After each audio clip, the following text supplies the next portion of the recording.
Hi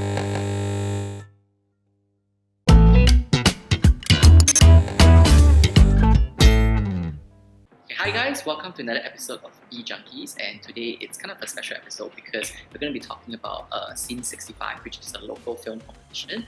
So Scene 65 returns this year for its sixth season, and it's actually for, it's a platform actually for like film students and budding filmmakers to share their short films on our Singapore story. So it consists of seminars as well as like a film competition lah. And joining us today to shed more light about Scene 65 and their experiences are two commissioned filmmakers. So they have been commissioned by Scene 65 to create short films for Scene 65 2021, and they are Lan Yu and Yahssir. So just a brief introduction about our two profiles today. Lan Yu has actually been a participant of Scene 65. She won the Best Overall Film in 2019 for her film Singapura, and Yahssir is actually a veteran short filmmaker. And he has 15 years of filmmaking experience under his belt, and he has returned to Scene 65 over the seasons to conduct seminars as well as to be a judge. So let's welcome Yahssir and Lan Yu to our show. So hi Lan Yu, hi Yahssir. Thank you so much for joining us on E-Junkies to talk about your experiences as short filmmakers participating in Scene 65. So I'm just gonna jump right in. Can you guys tell us a little bit more about what is it like to create short film? Short film gives the creativity and the freedom to really do something a bit more experimental. I wouldn't say for 10 minutes, 15 minutes, but for filmlets like what we have in Scene 65, it's more like you can just drive an idea across instead of having an entire story. So it keeps things a bit open, I would say. I think like short films here, right? It's mainly like it's where it's about personal take. And we can keep it experimental compared to a feature. And short films, basically I think it is a process for filmmakers who are starting on, right? It becomes like a stepping stone. This is where we can actually learn a lot and make mistakes. Could you share a little bit more about your inspiration for your work back then, or what you submitted? I wasn't a participant, so but prior to this I was commissioned to do another film. So I think back in 2013 or 14, I produced this short film called Old Khakis. So it was a Malay short film. It's about two old men reminiscing about their past and how they see the future generation moving towards.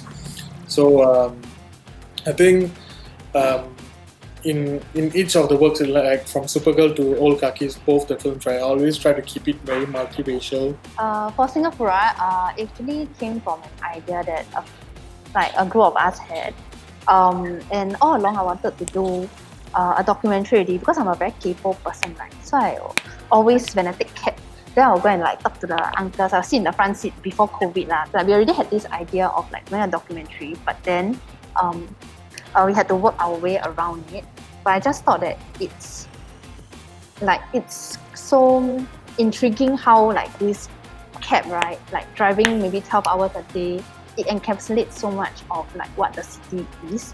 Actually, now that you brought up your commission film, I do want to ask you guys about that. So either of you give us a brief description of your film and what's the inspiration behind the commission films that you have for this year. For Cat's Purpose, right, it tells a story of a homeless man and a stray cat, and how they accompany each other and how he's able to find a renewed sense of home through this cat. The inspiration actually comes from this other project that me and my other friend Ju Hui we embarked on late last year. So it's quite interesting because the idea has already been planted when I was on exchange. It's the first experience that I had with the topic of homelessness. It got me thinking about the situation in Singapore, and at the time there weren't any national papers or national statistics out yet. That's how our Cat's Purpose is born. When we titled it Supergirl, right? So I felt we the people are the resources, right? And each and every ordinary person can be a super person. We took this character, a 10-year-old girl who wants to help another friend, and how she goes out of her way and she gets the support of the people in the community to achieve what she wants to do.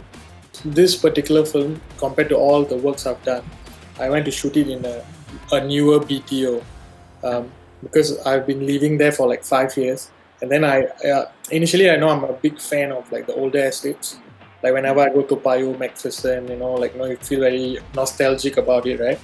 And then I felt this is how the kids today will also feel towards the BTOs, right? There will be something nostalgic about it, and it does have its own color and character. So the theme for the current season of Scene 65 is Stronger Together, and basically it's about how Singaporeans come together in times of adversity. With regard to this theme, could you provide some ideas on where people can get inspiration, or what kind of advice could you give them with regard to the theme? I had this major difficulty the moment when I was given the theme. My whole thing was like COVID. I couldn't think of anything, and then I said, I don't think we want to tell another COVID story. Let's tell something else. And then we start like digging through. So I think definitely best to avoid the COVID topics, and then but find something which is personal. Something could be even within the family, within friends.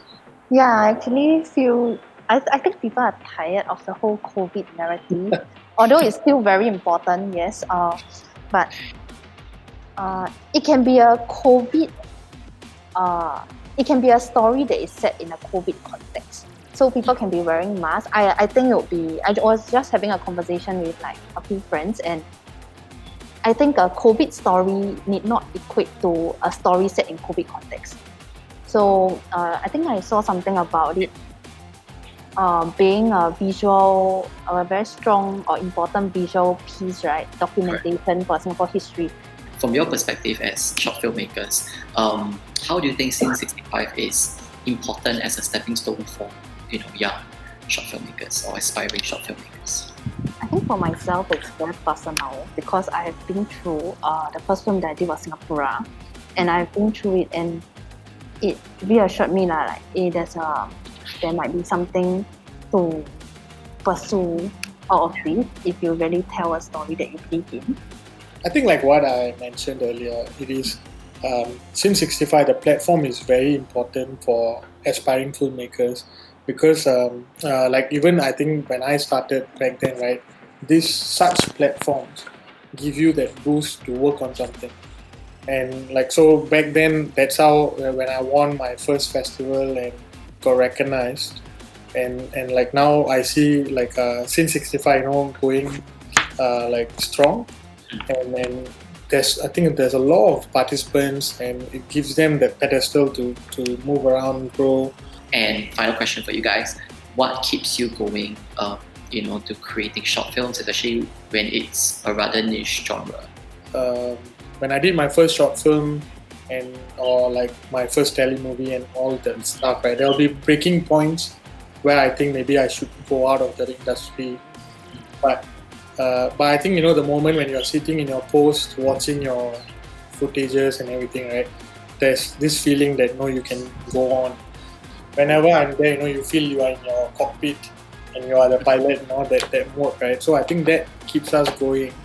And like my favorite fictional character is Rocky. So, and growing up watching Rocky, whatever hits, you keep going.